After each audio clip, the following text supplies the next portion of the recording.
Shalom, selamat hari Minggu, selamat datang untuk beribadah bersama di GBI Rahmat Immanuel pada siang hari ini.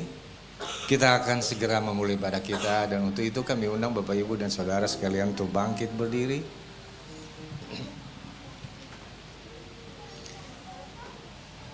Mari kita arahkan hati dan pikiran kita kepada Tuhan dan kita bersatu di dalam doa.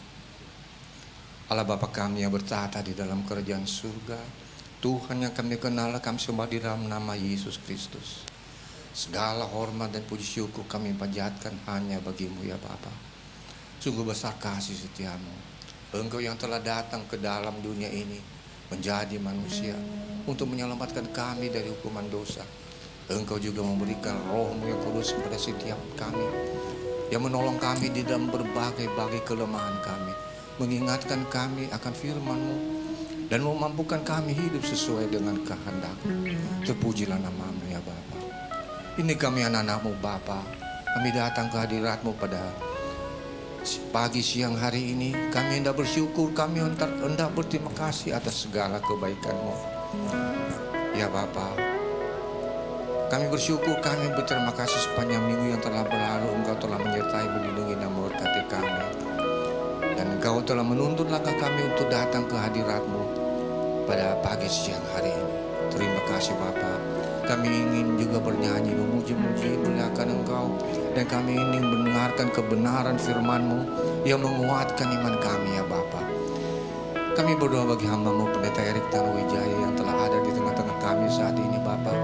Berkati hamba-Mu, urapi hamba-Mu dengan urapan yang baru, sehingga melalui bibir mulutnya kami boleh mendengarkan isi hati-Mu yang menguatkan iman kami. Terima kasih Bapa. Kami juga berdoa bagi semua anak-anak-Mu yang mengambil bagian pelayanan dalam ibadah pada pagi siang hari ini, baik worship leader, para singer, para pemain musik, teknisi asal, tanpa ada yang terkecuali. Kuduskan kami, layakkan kami untuk melayani Engkau. Dan di hadapan kami juga ada anak-anak kami ya Bapa, yang akan mengikuti sekolah minggu. Kami berdoa bagi mereka, kiranya Tuhan memberkati mereka, agar mereka dapat mengikuti sekolah minggu dengan baik. Sejak dini mereka sudah mengenal Engkau, dan mereka terus bertumbuh di dalam Engkau Bapa. Kehidupan mereka membawa hormat dan kemuliaan bagi nama-Mu. Kami juga berdoa bagi kakak-kakak yang mengajar mereka di sekolah minggu. Tuhan berkati, Tuhan beri hikmat bagaimana mereka harus mengajar anak-anak kami ini. Terima kasih Bapa. Bapa, beracaralah. Kami serahkan ibadah kami ini dari awal, pertengahan, hingga pada akhirnya hanya ke dalam tangan-Mu. Di dalam nama Tuhan Yesus kami telah berdoa dan ucap syukur. Haleluya. Mari kita yang percaya sama-sama katakan amin. Sebelum Bapak Ibu Saudara duduk, boleh sambut kiri kanan, katakan hai, shalom, apa kabar? Ya, haleluya, puji Tuhan. Anak-anak sekolah minggu boleh kembali ke kelasnya. Mereka akan memulai kelas mereka, dan silakan duduk kembali Bapak Ibu Saudara. Kita bersyukur hari ini kita masih diberkati, masih sehat, masih luar biasa. Amin. Tanamkan di hati kita bahwa bersama Tuhan semua pasti baik-baik saja. Amin. Haleluya. Mari dudukkan hati di hadapan Tuhan. Kita sembah Tuhan, kita puji nama-Nya.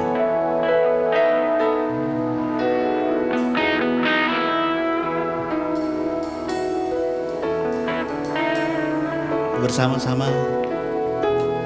Allah Roh Kudus, penuhi kami. Ku rindu Kau selalu dalam hidupku.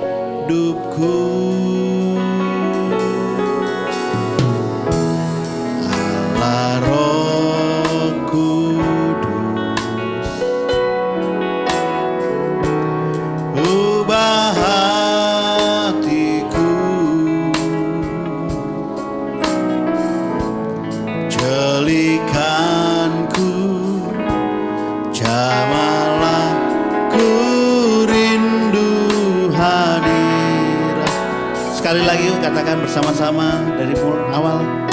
Allah Roh Kudus penuhi kami. Allah Roh Kudus penuhi kami. Oh, ku rindu kau selalu dalam hidupku.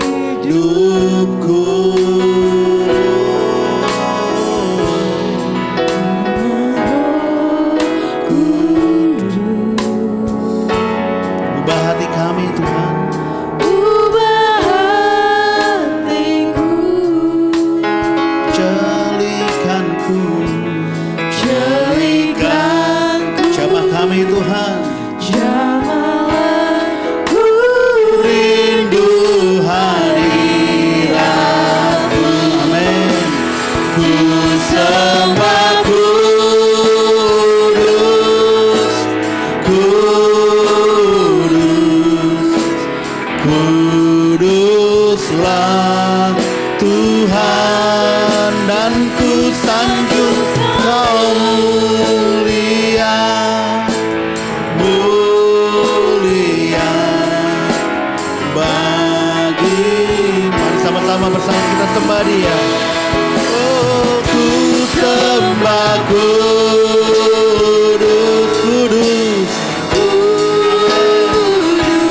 Oh, kuduslah Tuhan, dan ku sanjung kau mulia, mulia.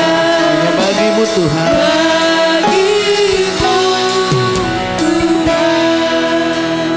Mari jemaat Tuhan bersama-sama katakan. Jemaat Tuhan saja katakan. Allah Roh Kudus.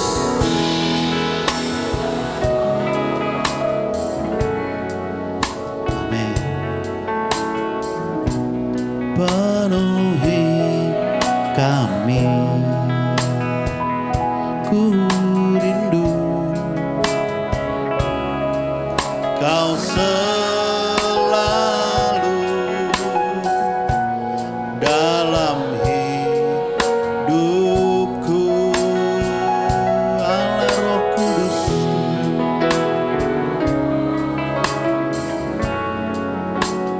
Kau yang mengubahkan setiap hati Tuhan.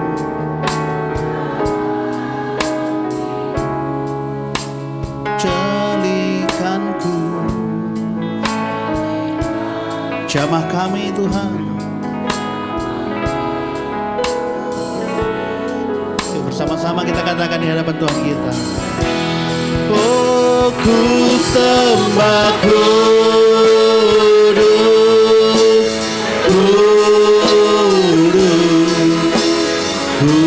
kuduslah Tuhan, dan ku sanjung kau mulia, mulia bagimu. Ku sembah kudus,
kehidupan kami Bapa.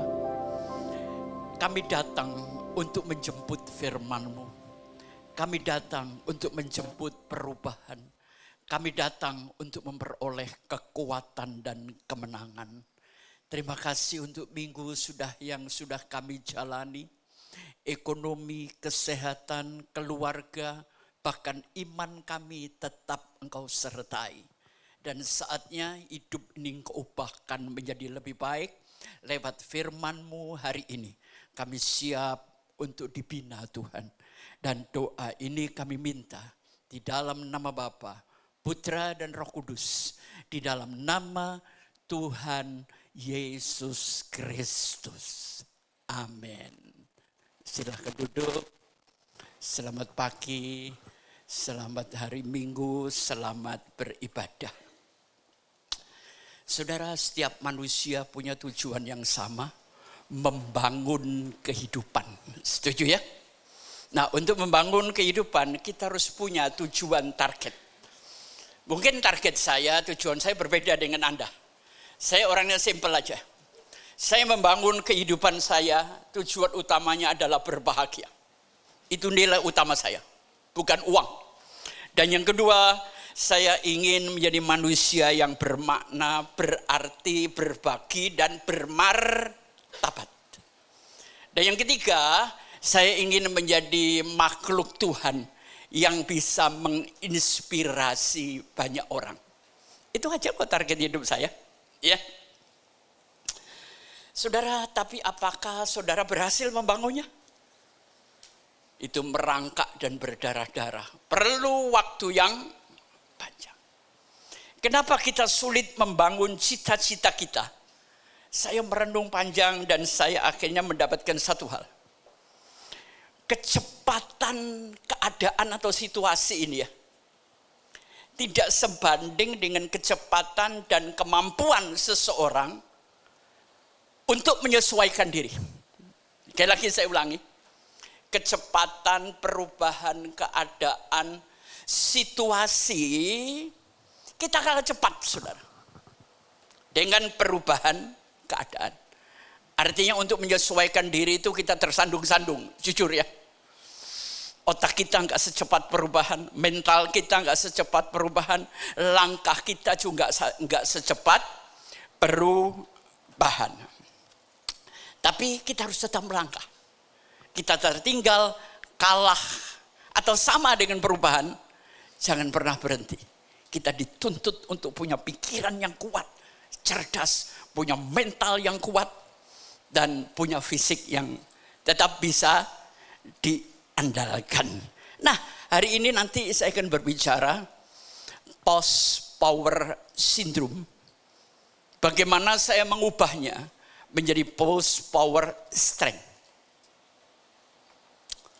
Saya tidak muda lagi. Penghasilan saya tidak seperti dulu. Saya nggak bisa ke proyek-proyek. Ada banyak hal yang harus saya tinggalkan. Saya harus menghadapi realitas baru. Yang sudah saya pikirkan 15 tahun yang lalu. Dan sekarang saya ada di dalamnya. Hati-hati dengan kehidupan. Yang muda engkau nanti tua. Yang tua mati. Selesai. Gampang kan? Nah. Percaya enggak saudara? Kalau saudara di mall. Terus ketemu cermin. Nengok enggak? Mau mukanya jelek, sedeng kayak. Ya, pasti nengok. Laki perempuan. Cakep juga lah. Dandanan saya oke lah ke mall. Apa bedanya cermin dan kaca? Memang ada kaca-kaca yang tembus pandang bisa dibuat cermin, tapi nggak jelas, ya. Saudara, cermin itu untuk melihat keadaan diri. Bagaimana menata dandanan saya menjadi baik, betul kan? Sehingga nggak acak-acakan, mana yang kurang pantas saya ganti. Sedangkan kaca itu untuk melihat dan dilihat. Kalau cermin dengan satu arah. Sedangkan kaca ada dua arah. Jadi hidup itu bukan hanya bercermin, tapi juga berkaca. Bahwa saya menjadi hari ini bukan karena saya sendiri. Karena banyak orang, saudara, yang ada di grup lingkungan saya, yang menjadikan saya seperti hari ini. Makanya sering-sering ngaca, sering-sering bercermin. Amin. Ya. Dulu rambut hitam, sekarang mulai putih. Ya. Dulu kalau makan kacang gampang, sekarang sulit. Hidup ini harus menghadapi kenyataan, saudara. Sekali lagi. Nah, tahun 2022, saya lupa itu BCA cabang mana ya? Di Indonesia, tapi saya membaca satu kisah nyata. Nasabah ini bukan nasabah prioritas, Bapak Ibu. Enggak, dia nasabah biasa. Tapi dia pecinta kucing. Jadi setiap dia ke BCA, dia selalu membawa makanan kucing. Tapi satu hari dia ke kantor itu dan kucing ini nggak ada. Dia nanya. Ternyata sudah dibuang oleh satpam. Dia ngomong dengan manajer, ini hebatnya BCA, saudara. Saya nggak ada pesanan dari BCA, enggak, saudara. Setelah mendengar cerita ibu ini, manajernya menyuruh satpam itu untuk mengambil kucing itu kembali. Dan pakai mobilnya kepala cabang. Ini namanya service and care. Dia bukan nasabah prioritas loh. Nasabah biasa. Begitu hebatnya. Jadi kalau kita kalah bersaing, berikan hal yang terbaik aja. Itu kemenangan yang tertinggi, saudara. Sesulit apapun hidupmu, sekali lagi, sesulit apapun hidupmu, lahirkan yang terbaik. Amin. Saya berkhotbah di depan jemaat, itu selalu memberikan yang terbaik. Saya nggak mau ecek-ecek, saudara. Saya malam sampai jam 3, jam 4, saya belajar terus. Menggali dan memperdalam. Saudara, berpikir ke depan untuk menjemput masa depan. Sekarang ini dunia kabur, saudara. Kita memasuki satu alam yang namanya metaverse. Metaverse ini gambarannya sederhana. Orang sudah nggak bisa membedakan secara nyata antara dunia nyata dan dunia maya. Benar kan? Dunia ini kabur, saudara. Kita nggak tahu yang nyata mana, yang maya mana. Dan kita ada di tengah-tengah itu. Dan ini membuat hal yang tidak gampang. Terus kemudian saya membaca sejarahnya. Ternyata alam metaverse ini diketemukan oleh Neil Stephenson tahun 1992. Bayangin, 92 Eropa Amerika sudah metaverse. Kita hari ini nggak ngerti, metaverse saja nggak ngerti kan? Tapi saya orang yang pengen tahu, pengen belajar, ya. Dan kalau perlu memasukinya. Saudara, otak ini kan seperti parasit, ya. Kalau dipakai berkembang. Jadi pakai selalu pikirannya. Jadi kejatuhan-kejatuhan yang saya alami itu membuat otak saya dan pikiran saya berkembang. Saudara. Makanya jangan takut jatuh. Kalau Anda kenal dengan pemain sepak bola, waktu dia belajar sepak bola, latihan pertama adalah jatuh. Bukan sukses loh. Latihan pertama bagaimana Anda jatuh tapi Anda tidak cedera. Jadi 92 ini Neil Stephenson itu membuat satu film yang namanya Snow Crash. Dari situlah lahir alam metaverse. Jadi di dalam alam metaverse, saudara nggak ketemu orangnya ya, tapi saudara bisa seolah-olah bisa menyentuh. Saudara bisa meraba. Nah ini nanti kalau semua kejadian, ya sekarang aja saudara ke gereja cukup dengan YouTube kok. Tapi kan tetap beda saudara. Ya, kalau Anda nonton khotbah dengan YouTube, kencing seenaknya sendiri, makan nyamil tetap berbeda. Ya, dunia berubah. Saya mulai belajar marketing 6.0, tapi otak saya susah nangkep, Bu. Marketing 5.0 saya masih bisa nangkep.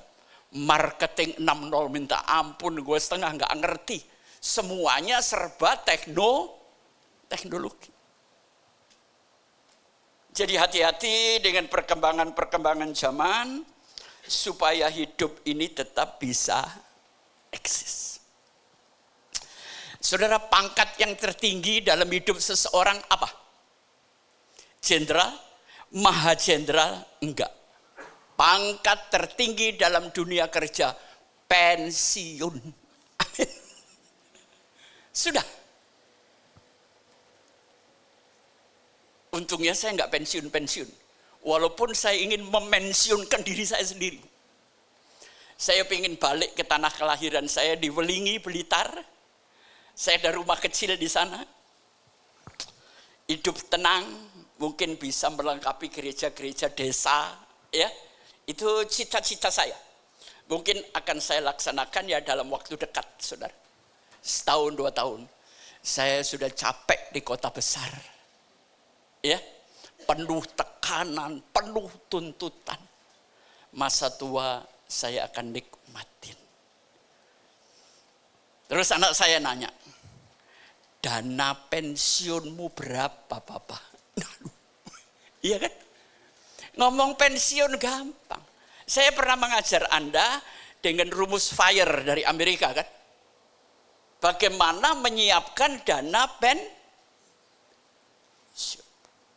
Kalau sebulan Anda perlu 20 juta. Setahun berapa, Bu? 240. September ini usia saya 79, Bu. Katakan otak saya mikirnya udah 80 cukup lah Tuhan. Mati jangan terlalu tua, juga enggak enak. Apalagi kalau sakit-sakitan. Ya. Katakan saya mati umur 80. Berarti masih 2 tahun lagi kan? Berarti dana pensiun yang saya butuhkan 500 juta. Itu kalau diperpanjang Tuhan sampai 5 tahun, nggak punya dana pensiun. Jadi tolong hati-hati ya, saya selalu hati-hati menghadapi hari tua. Karena saya ada di sini sekarang saudara. Yang muda-muda, persiapkan. Jangan sampai masa tuamu terlunta. Saudara kalau nggak punya duit, anak respect sama Anda? Enggak, respeknya setengah-setengah. Cuma takut kualat, gitu aja. Tapi respect beneran dari batin kagak, Bu. Ya untungnya saya orang tua cukup punya duit lah. Saya bukan orang kaya, saudara. Tapi mau jalan-jalan bisa. Dan itu sejak saya umur 60. Itu saya persiapkan habis-habisan. Habis-habisan, Bu. Supaya saya nggak mau masa tua saya susah. Nah, power syndrome itu nggak usah nunggu pensiun, Bu. Misalnya begini, Anda dulu punya rumah, punya mobil, sekarang kejual. Itu sindrom. Sehingga orang ngomong gini, dulu saya. Sopir ada 3. Yang penting sekarang naik ojek, itu nyatanya, Bu. Nggak usah mimpi dengan masa lalu. Hidup ini keras, saudara. Saya ingin katakan, kalau Anda lunak sama dirimu, dunia akan keras terhadap Anda. Tapi kalau Anda keras dengan dirimu, dunia akan terasa lunak. Oke? Saya nggak nakut-nakutin. Saya sudah menjalani dan sedang menjalani. Saya mau tanya, seandainya Tuhan tidak memberikan sorga dan neraka, tidak ada sorga dan neraka, Anda masih mau menyembah Tuhan? Ayo, nggak usah dijawab sekarang, jadi munafik nanti. Seandainya Tuhan tidak memberikan sorga dan neraka, masihkah Anda menyembah Tuhan? Itu lagunya Chrisye, saudara. Saya ini apa aja saya dengar, saya lihat, saya olah. Sehingga banyak inspirasi yang saya dapatkan. Nah, sebelum saya masuk renungan, bagaimana Pak Pengki menghadapi kehilangan-kehilangan dan hidup dalam dunia nyata? Yang pertama, kenali diri. Apa kekuatanmu dan apa kelemahan? Sindrom bisa terjadi karena pabrik Anda tutup. Sindrom bisa terjadi karena Anda di PHK. Benar kan? Dan itu sangat mendadak. Nggak ada persiapan. Jadi tolong sekarang cek diri Anda. Apa kelemahan saya dan apa kekuatan saya. Yang kedua, bangun jaringan baru. Tinggalkan kerumunan lama, saudara. Kalau Anda tidak pindah pergaulan, engkau akan jadi orang yang seperti itu aja. Bangun jaringan baru. Walaupun teman lamamu banyak, ini nanti hanya pelengkap dan membantu Anda. Yang ketiga, persiapkan langkah pertama, mindset dan mental baru. Itu yang saya persiapkan, saudara. Saya akan membangun jaringan-jaringan baru. Karena teman-teman saya selama ini paling tua 60. Rata-rata 50. Saya sendiri sudah mau 79. Berbeda 34 tahun. Sehingga otak saya tetap encer, ya, jiwa saya tetap happy.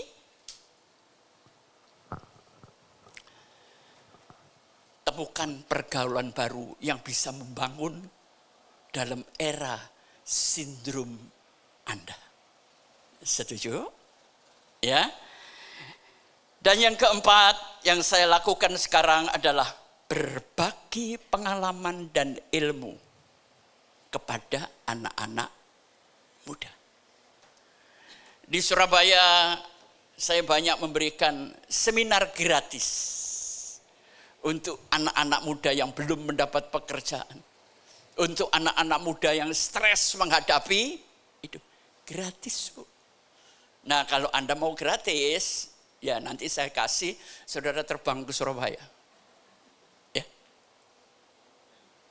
Berbagi ilmu, berbagi hidup, berbagi kebahagiaan. Oke, sekarang kita bangkit berdiri. Ini terambil dari Kejadian 26. Maka timbullah kelaparan di negeri itu. Ini bukan kelaparan yang pertama yang terjadi dalam zaman Abraham. Sebab itu Ishak pergi ke Gerar kepada Abimelek raja orang Filistin. Lalu Tuhan menampakkan diri kepadanya serta berfirman, "Janganlah pergi ke Mesir. Diamlah di negeri yang akan kukatakan kepadamu. Tinggallah di negeri ini sebagai orang asing. Maka aku akan menyertai engkau dan memberkati engkau, serta kepadamulah dan kepada keturunanmu akan kuberikan seluruh negeri ini, dan aku akan menepati sumpah yang telah kuikrarkan kepada Abraham ayahmu. Maka menaburlah Ishak di tanah itu. Dan dalam tahun itu juga ia mendapat hasil 100 kali lipat. Sebab ia diberkati Tuhan. Amin. Silakan duduk. Ada yang tahu ayahnya Abraham itu namanya siapa? Terah. Ya. Dan saat itu dia hidup di tanah Negeb. Disitulah Abraham dipanggil Tuhan. Keluarlah dari negerimu, tinggalkan sanak saudaramu, tinggalkan usahamu. Pergilah ke negeri yang aku tunjuk. Tuhan itu selalu memberikan masa depan yang sementara waktu kagak jelas. Itu gayanya Tuhan, saudara. Tuhan menuntun saya ke masa depan, tapi kok gelap ya Tuhan? Tahu gelap lah. Otak saya mulai mencoba menghasilkan ide sendiri. Tapi ide-ide ini berbahaya kalau Anda tidak taat kepada Tuhan. Tadi ayat pertama apa saudara? Maka timbullah kelaparan di negeri itu. Ini bukan kelaparan yang pertama. Jadi mereka tuh mengalami krisis ekonomi berkali-kali. Kalau di Indonesia nanti kita sulit cari makan. Karena situasi politik, situasi kekuasaan ekonomi. Saudara rencana pindah kemana? Ayo. Negeri yang paling aman itu Butan. Saudara. Tapi ini merupakan tempat yang paling mahal untuk turis. Saudara. Mahal banget. Butan itu dekat Tibet itu. Damai, enak ya. Rakyatnya makmur, sehat-sehat, bahagia. Tapi kalau saudara mau pergi dari Indonesia, keuangan kita berapa bro? Pindah Australia. Saudara kalau enggak kaya raya, enggak mungkin. Saudara, enggak sanggup lah. Misalnya, enggak usah ke Butan lah, terlalu mahal. Saya pernah ngelamun, kalau saya kaya, saya ingin pindah ke Perth di Australia. Saudara. Kotanya nyaman, enak sekali. Tapi lamunan bubar karena duitnya enggak ada. Namanya juga ngelamun. ya sudah, boleh kan hak seseorang untuk ngelamun kok. Benar saudara, kalau saya kaya raya, saya akan pindah ke Perth. Itu damai sekali. Keadaannya bagus ya. Saudara, gini, nanti di rumah ya, baca Fatsal 12. Tolong dibaca benar. Terus baca Fatsal 26. Kejadian Abraham. Itu persis dialami oleh anak. Apakah ini karma? Persis saudara. Waktu mereka pindah, Abraham menjual istrinya. Ishak pindah. Dia juga menjual istri. Loh kok bisa turun? Kalimat-kalimatnya juga pelak. Saudara. Baca nanti Kejadian 12 ya. Abraham pindah ke Mesir karena istrinya terlalu cantik. Dia takut diambil Firaun. Dia mengaku saudaranya. Tapi ketahuan. Nah Ishak pun juga begitu. Makanya punya istri gak usah terlalu cantik. Bapak, Anda hidup dalam ketakutan. Ketakutan biaya, ketakutan dilihat orang terus. Anda ngelihatnya pulang kerja. Orang di jalan ngelihat istri Anda setiap hari. Pasangan itu harus seimbang. Ya. Laki-laki jangan mencari, sekarang ini kan banyak laki mulai bukan mencari tulang rusuk, tapi mencari tulang punggung. Karena sulitnya kerja Bapak Ibu. Banyak kok Bu. Jangan. Ya, laki adalah imam, laki harus cari duit. Makanya kalau Anda punya muka itu nilai 6, jangan bangga kalau kumbang-kumbang naksir. Itu naksir tulang punggung. Bukan karena Anda cantik, bukan. Nah, saudara, jadi kelaparan berkali-kali. Ishak ini bayangin satu generasi loh kelaparan itu. Ya kayak zaman kita lah, punya duit 2 bulan, nggak punya duit 2 tahun, kan gitu orang-orang ini kan. Bahagia 1 minggu, nggak bahagia 1 tahun gitu. Akhirnya Ishak ini ingin pindah. Tapi Tuhan ngomong, jangan pergi ke Mesir, jangan pergi kemana-mana, tetap tinggal di Gerar. Bayangin saudara, bergerak nggak boleh, ekonomi sulit, terus mau apa? Tapi perhatikan ayat yang terakhir tadi. Kemudian Ishak, maka menaburlah Ishak di tanah itu, dan dalam tahun itu juga, ini ayat bingung saya, ia mendapat hasil 100 kali lipat, sebab ia diberkati Tuhan. Saudara, sulit nggak? Dalam ekonomi yang sulit, Anda harus menabur. Menabur itu bukan berarti memberi seperti di gereja. Menabur itu adalah benih-benih usaha. Ya, menabur benih, menabur ide-ide. Mau berbuat apa saya di tengah kesulitan ini? Tapi yang aneh, di tanah yang membuat dia kelaparan, dan dalam tahun itu juga ia mendapat hasil 100 kali lipat. Ini biji apa yang ditanam, saudara?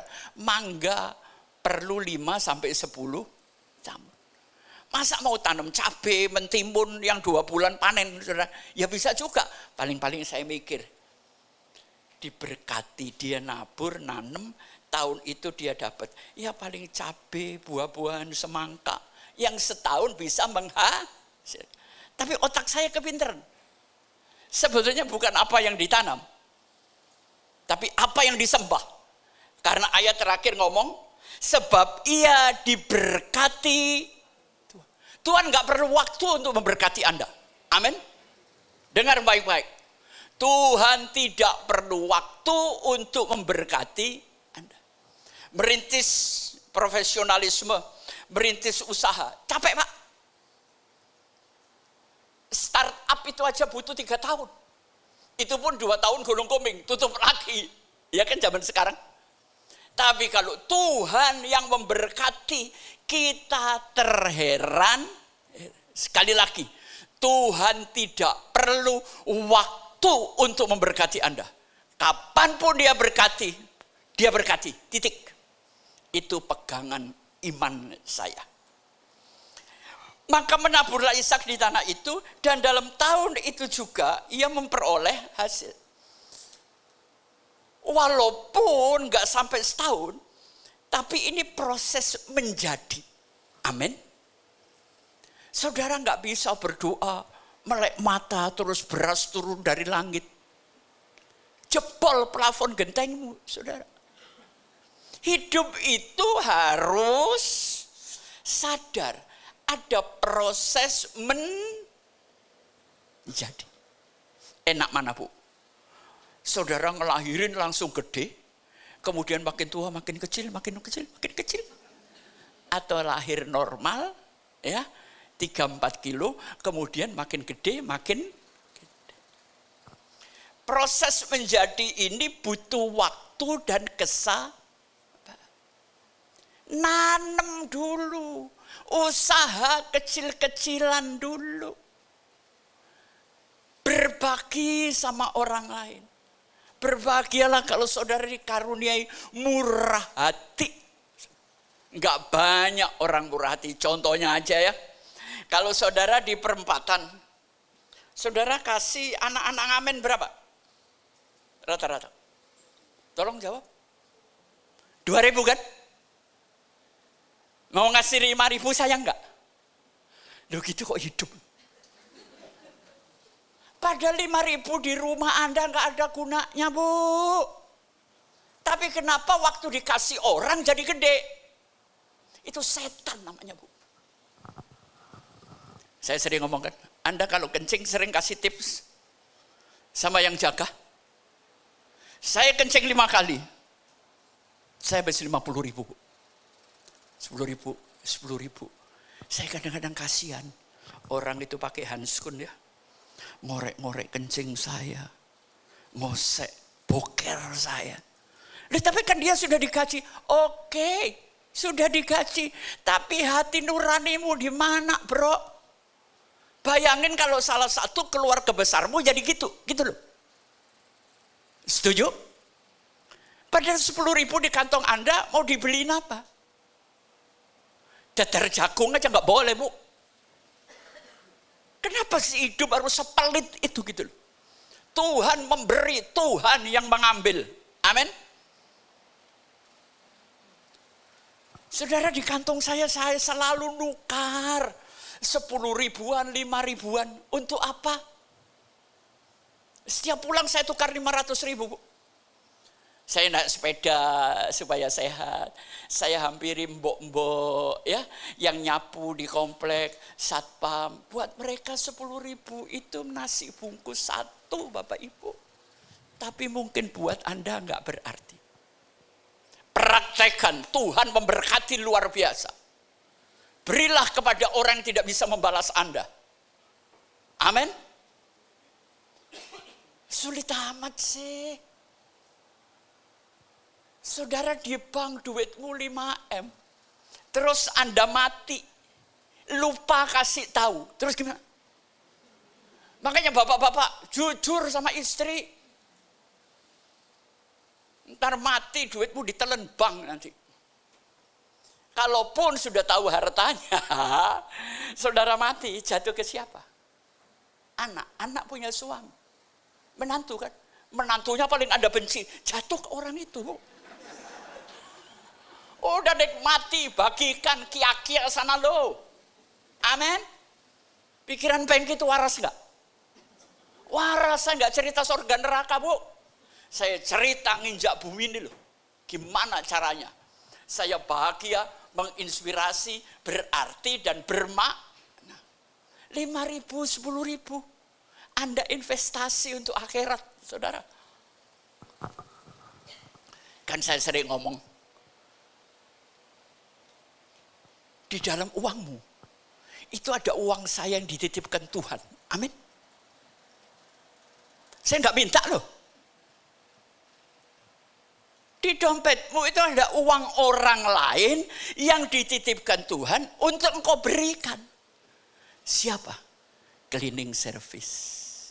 Lihat orang susah. Udahlah bagi aja, Bu. Anda enggak miskin. Amin. Dan orang itu juga enggak kaya kok. Emang saya kencing 3 kali, saya habis 30.000. Dia kaya terus saya miskin. Enggak, Bu. Mulai sadar, teman-teman. Ya.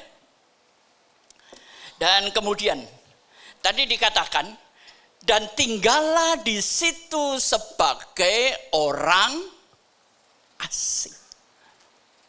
Apa artinya orang asing? Saudara, misalnya ada orang Tiongkok datang ke Indonesia mau buka usaha. Itu undang-undangnya lebih sulit daripada saya sebagai warga Indo. Ya. Saya tadi mikir, dalam setahun bisa berbuah dan kaya tuh tanaman apa? Saudara. Cabenya berapa ton? Semangkanya berapa ton? Wah, itu capek banget itu. Tapi kuncinya bukan apa yang ditanam, bukan apa yang diinvestasikan, tapi Tuhan yang memberkati. Amin. Itu kunci. Ada beberapa hal lagi yang mau saya sampaikan, tinggal 2 poin. Jadilah orang asing yang berdampak. Jadilah orang asing yang memberikan kontribusi. Saudara, untuk mendapatkan green card berapa tahun, saudara? Di luar negeri. dengan berkelakuan baik. Jadi hidup itu harus sadar proses menjadi butuh waktu. Tapi di sini dikatakan, ya, kemudian orang itu menjadi kaya. Lebih kaya, dan terakhir kalimatnya apa? Ini. Dan orang itu. Ini kan Ishak sebetulnya. Betul kan? Tapi kenapa di kalimat kedua disebut orang itu?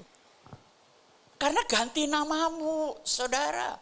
Tuhan mengatakan, berkat yang aku berikan kepada Ishak, aku ganti dengan orang itu, ganti dengan nama Anda. Dan orang itu pertama karena menabur usahanya jadi menjadi kaya. Yang kedua apa? Bahkan kian lama kian kaya. Hidup itu ada tahapan. Nggak bisa sekaligus, oke? Sabar dengan waktu Tuhan.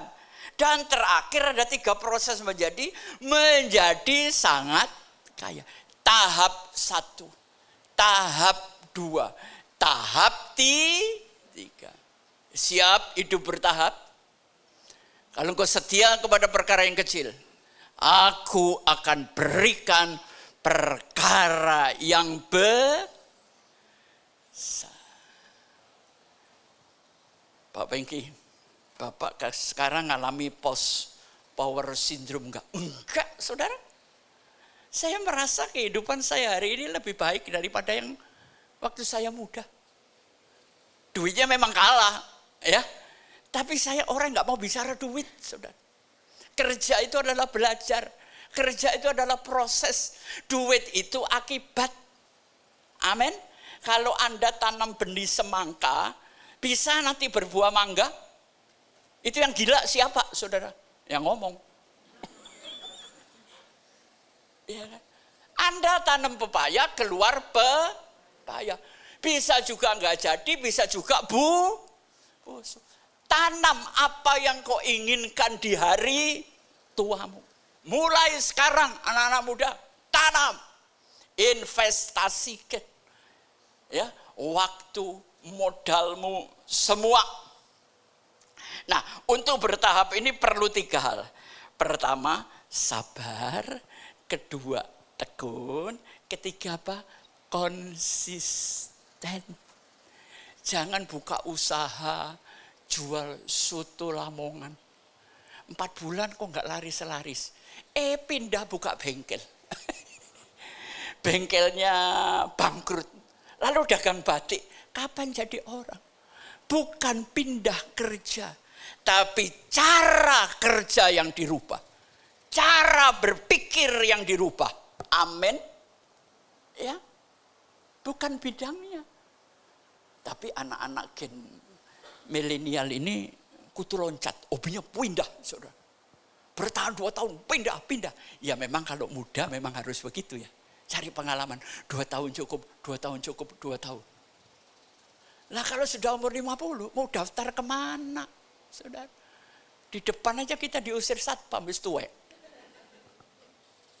Hati-hati loh, usiamu meningkat bro. Hati-hati, jaga usahamu. Jaga fisikmu supaya di hari tua Tuhan tetap memberkati. Dah selesai khotbah spiritual. Jangan panjang-panjang. Anda ngantuk, saya capek. Loh, ya kan? Jadi pendeta itu tahu diri lah. Emang kalau khotbah panjang penuh Roh Kudus kagak, bosenin. Ya. Nah, sekarang kita lihat multimedia.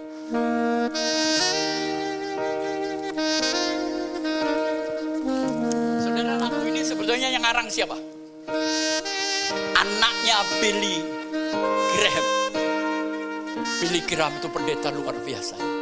Semua presiden Amerika waktu pelantikan diberkati Billy Graham. Dinyanyikan pertama kali oleh George Gruber. You raise me up. Post power syndrome.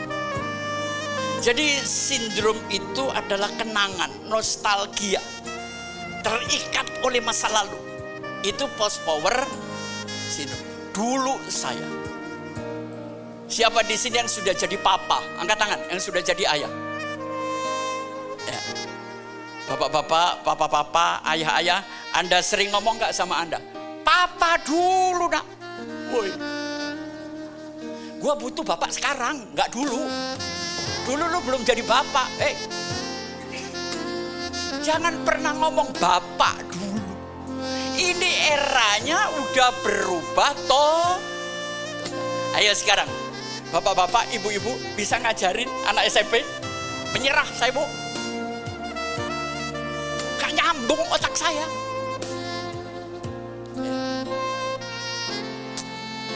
Berita terakhir. Pabrik sepatu Bata tutup. Bata itu bikinan mana, Bu? Mana? Indonesia. Cekoslovakia. Dia sudah 100 tahun lebih. Hampir 200. Kenapa perusahaan raksasa itu tutup? Jebret. Saudara, dunia kerja sekarang dikuasai oleh afiliator. Kalau Anda punya produk, nggak kolaborasi dengan mereka, sulit pemasaran Anda. Saudara, sepatu-sepatu kayak yang sekarang Vans atau Converse. Itu waktu saya SD saya pakai. Cuma mereknya Bata. Jadi sepatu modern sekarang ini niru Bata. Mungkin pemikiran yang kedua, produk lokal kurang luar negeri. Orang Indonesia kan sok, saudara. Udahlah produk lokal aja. Tutup, Bu. Dia pernah untung dalam 1 tahun 2 triliun, Bu. Sekarang merugi tiap tahun 500 M. Sudah tutup. Seminggu yang lalu. Ya. Jadi hati-hati. Anda kalau tidak beradaptasi dengan perubahan, engkau akan jadi dinosaurus. Punah. Biar kita tua, pelajarin kemudahan-kemudahan. Gak usah pakai gaya muda. Orang sekarang ini gaya mudanya, otaknya ketuaan. Jangan. Ya. Oke. Bagaimana mengubah kelemahan menjadi sebuah kekuatan. Oke, naik yang pertama. Yang pertama, Bapak Ibu, new ship. Bakar kapal masa lalu. Waktu mendarat, pakai perahu yang baru. Kita nggak bisa pakai perahu yang lama, saudara. Ship artinya apa? S-nya adalah pergeseran. Dari shifting, ya. Yang kedua, kita minta tolong berkolaborasi dengan kaum muda. Yang ketiga, inspire. Banyak buku-buku. Dan yang terakhir apa? Promote. Anda harus bisa menjual dirimu sendiri. Nanti satu hari saya akan bikin tema bagaimana menjual diri dengan cara yang terbaik. Kemarin saya memang sering kalau ada waktu senggang, saya sering ngobrol dengan James Kui. Besok saya ketemu dia. Teman saya ngomong begini. Dia punya training dan dia punya tema. Bagaimana menjual tanpa ditolak? Itu kalimat salah. Bagaimana ditolak tapi tetap menjual? Nah, itu yang penting, oke? Kalau orang jualan ditolak itu biasa, Bu. Namanya juga marketing. Tapi bagaimana saya ditolak oleh Anda, saya tetap bisa menjual barang saya. Itu perlu ilmu. Ya. Itu yang pertama. New ship, memasuki dunia baru. kenyataan, saya sudah nggak kerja, saya sudah tua, saya di PHK, pabrik saya tutup. Jangan ngomong dulu. Dulu mobil saya 2, 3, sekarang naik angkot. Bersyukurlah, nggak perlu gengsi. Emang naik angkot mati? Enggak kan? Kalau jatuh mungkin mati enggak? Oke, naik lagi, klik. Nah, kepribadian Anda itu menentukan hari tua Anda. Ya. Jadi kepribadian sekarang itu bukan kayak zaman dulu sanguinis yang macam-macam ya. Melankolis enggak laku, Bu. Jadi kepribadian kita tuh dikaitkan dengan merek sekarang. Itu anehnya dunia sekarang. Yang pertama, openness. Openness ini kan terbuka. Tapi mereka bilang kepribadian yang tulus. Tulus gak? Kalau Anda muda licik, makin tua makin licik. Yang kedua, conscientiousness. Itu sebetulnya bisa dimasukkan ke alam bawah sadar. Tapi kepribadian ini berkata, conscientiousness adalah kepribadian yang penuh kegembiraan. Ya. Misalnya pakaian yang warna-warni, itu brand-brand begitu itu saudara. Iklannya agak-agak norak ya. Yang ketiga apa? Extraversion. Ini gambaran kepribadian yang cerdas. Ya. Dan yang terakhir, ada 2 lagi, agreeableness. Ini saya suka, kepribadian yang ramah. Agreeableness. Walaupun kalau Anda lihat di kamus enggak gitu, saudara. Nah ini, neuroticism. Ini kan saraf sebetulnya. Tapi neuroticism ini bicara tentang karakter. Hati-hati anak muda, karakternya dibina. Ya. Jadi kalau Anda di masa tua punya ketulusan, punya kegembiraan, punya keramahan, punya kecerdasan, dan punya karakter, masa tuanya bukan gampang, tapi lebih enak. Amin. Ya. Selanjutnya, klik lagi apa yang muncul. Apa ini? Driver change. Apa sih yang menyebabkan perubahan-perubahan ini? Apa? Pertama, teknologi. Saya dulu pikir teknologi tidak berdampak seperti hari ini, saudara. Tapi untungnya walaupun saya nggak jago, tapi belajarlah. Ya, jadi teknologi ini berkembang cepat sekali. Kita nggak ngerti, saudara. Yang kedua, politik. Politik berubah, semuanya berubah, saudara. Yang ketiga, perubahan ekonomi. Kita akan terseret di sini. Ini apa ya, kunci-kunci perubahan. Kemudian sosial. Terjadi kudeta, pemberontakan, budaya berubah. Iya kan? Dan yang kelima, pasar, market. Ya. Jadi saya selalu belajar tentang yang begini, saudara. Oke, kita naik lagi. Saudara, hari tua perlu komunitas enggak? Sangat perlu. Orang tua cuma butuh 2 hal. Kesehatan dan teman. Siapa di sini temannya lebih dari 20 orang yang sudah berumur, yang sering ngumpul sama saya? Kalau pagi dulu suka makan di Penang, di Pluit ya. Itu encim totok, Cina totok lah. Kalau saya kan Johnson. Itu kumpul, Bu, mandi keringet, olahraga, terus makan-makan, minum-minum. Cuman itu aja. memiliki komunitas mulai sekarang. Ya. Nah, di dalam komunitas kita bisa curhat, talking. Kemudian kita bisa saling menolong, energizing. Kita memberikan kekuatan dan embracing. Kita merangkul. Ya, silaturahmi, itu sakit, itu mati. Ya, paling tidak rumah duka ada yang datang gitu loh. Saudara besok kalau meninggal mau dikubur di mana, Bu? Saya tanya. Itu butuh persiapan, Bu.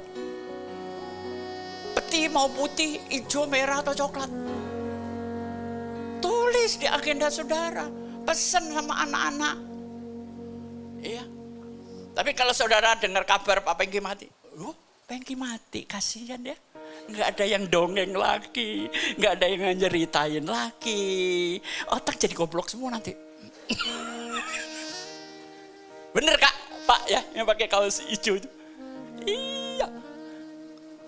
Cukup saya yang belajar, Anda dengar. Masih kurang ajar?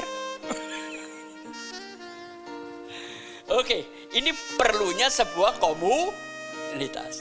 Kita naik lagi. Nah, komunitas macam apa, Pak? Komunitas di sini yang pertama adalah pulse. Pulse itu kita kumpul karena persamaan nilai. Ya. Saudara pernah ada kerbau itu 100 ekor, tahu-tahu bebek gabung di situ? Nggak mungkin, mati keinjek. Jadi kumpulah dengan orang yang nilainya sama. Yang kedua, sebelah kiri adalah hoops. Orang-orang ini membuat komunitas karena ada idola di sini. Oh, pemimpinnya Michael Jackson. Kita kepingin gabung nggak? Anggotanya siapa? Michael Jackson. Padahal kenal kagak. Ya, ada ketokohan di sini. Dan yang ketiga adalah webs. Webs ini adalah karena masing-masing anggota saling ngerti, saling cinta, saling menyukai, Bu. Ya, ini sebetulnya bentuk komunitas cuma 3 ini. Kita naik lagi, klik. Sedangkan isi komunitas itu selalu berbicara tentang masa. Saya mau tanya, apa bedanya ketemu anak muda sama orang tua, Bu? Kalau orang tua, Pak Pengki jantungnya gimana? Kolesterol gimana? Darah tinggi belum turun? Gue capek kumpul orang tua. Tapi kalau kumpul anak muda, Pak, sebelah sana ada cewek bagus, Pak. Bukan mata jadi sehat. Loh, biar tua kalau ngelihat cewek juga melek, Bu. Jujur aja. Gak usah pendeta-pendetaan lah, munafik banget sih. Cuma orang tua kalau ngelihat cewek cakep itu gemeter.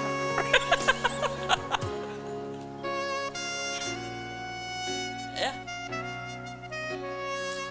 Kemudian masa depan. Komunitas itu harus punya masa depan. Yang kedua, komunitas itu harus punya nilai dan kepedulian. Value itu nilai. Values itu kepedulian. Saling memperdulikan.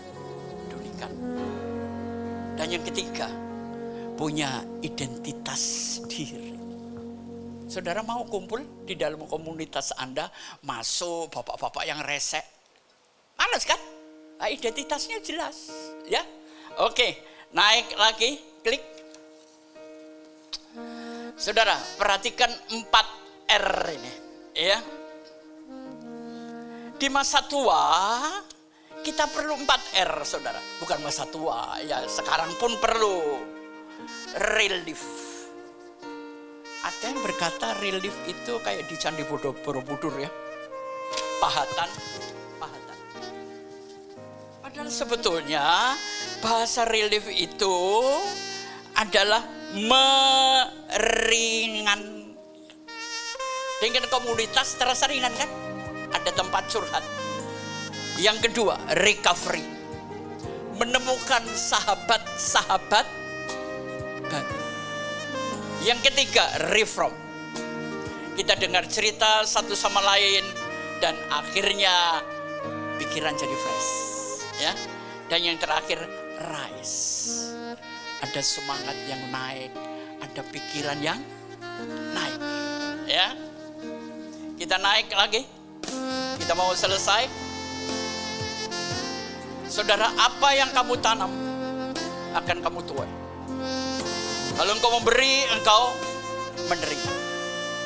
Bagaimana mengubah servis menjadi care?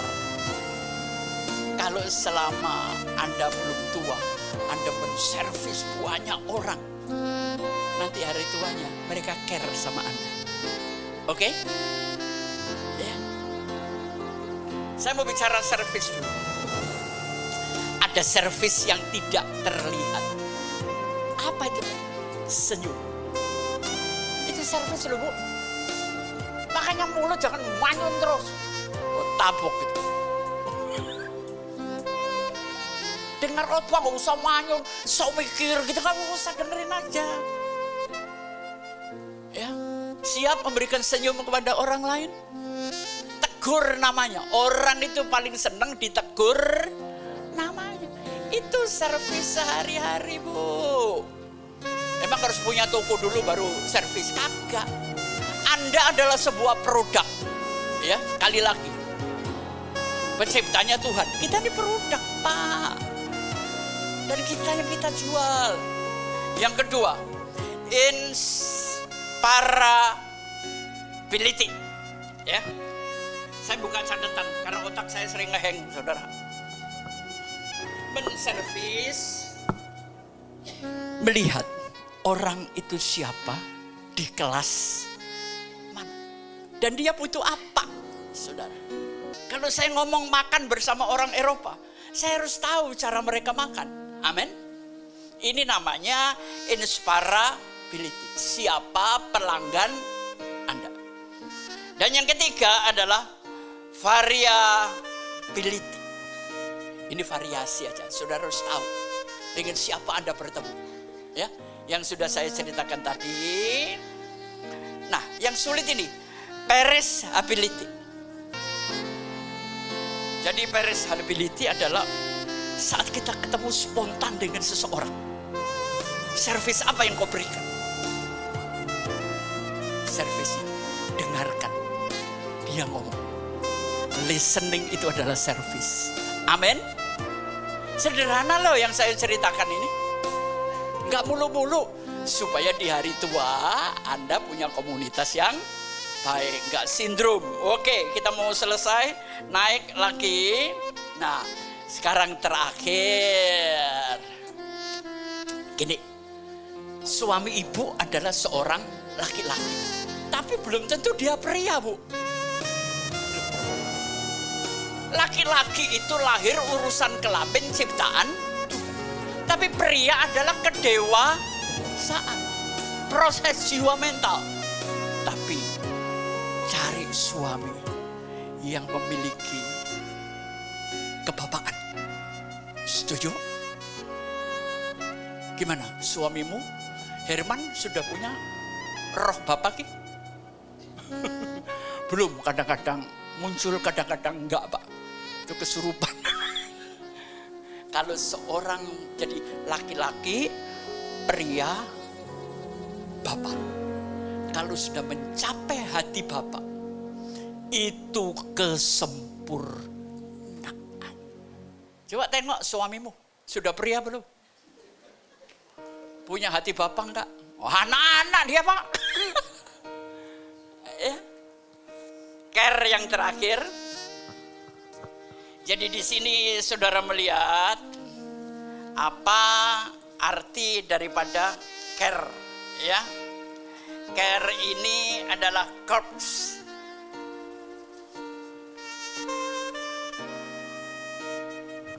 Artinya servis yang standar.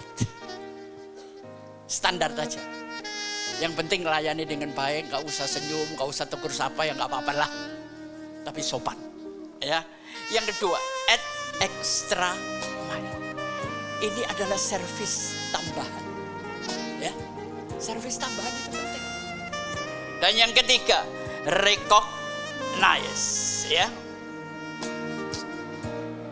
Dan yang keempat adalah memberdayakan, empower saudara.